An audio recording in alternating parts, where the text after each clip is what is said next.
Hola, buenos días para todos Televisión. Nuestro propósito es precisamente lo que se ha comentado recién en la mesa, la proyección de Valencia a los 5 continentes, las aspiraciones con las cuales ustedes llegan a Valencia. Me gustaría que nos pudieras compartir, por favor.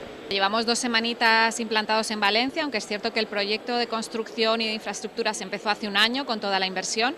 Y bueno, y estamos muy contentos sobre todo por la acogida, por las primeras semanas de funcionamiento de la tienda IKEA, y vemos que es un mercado pues, que es estratégico también para la compañía por la cantidad de población que existe, una comunidad autónoma con mucha importancia en España, el sector de inmobiliario muy amplio, con primeras residencias, segundas residencias, un mercado extranjero. El negocio del mueble es muy importante, ¿no? ¿Cómo se proyecta eso también? Buscando proveedores también valencianos.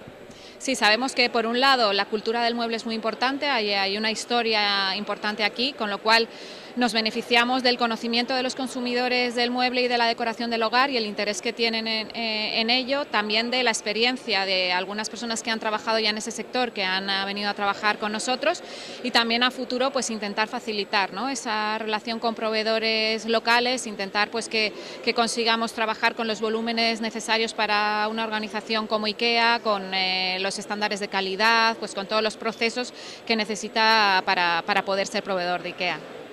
Bueno, nosotros esperamos que en la línea en que ustedes han trabajado siempre, lo han hecho muy bien, ¿no es verdad?, se pueda también plasmar en Valencia, que es nuestro objetivo, en este caso comunicacional también e informativo. Sabemos que cada año aproximadamente 40 millones de euros se gastaban los valencianos en otras provincias en los IKEA, con lo cual, bueno, ahora sabemos que parte de ese dinero se va a quedar en la comunidad, y también sabemos que queremos seguir, ¿no?, que nuestro siguiente proyecto es Alicante para IKEA, el siguiente proyecto más importante, y queremos estar allí cuanto antes para estar más cerca también de los alicantinos. Bueno, para todos Televisión te damos las gracias. En un continuo podamos también vernos en nuestras distintas actividades. Muchísimas gracias a vosotros.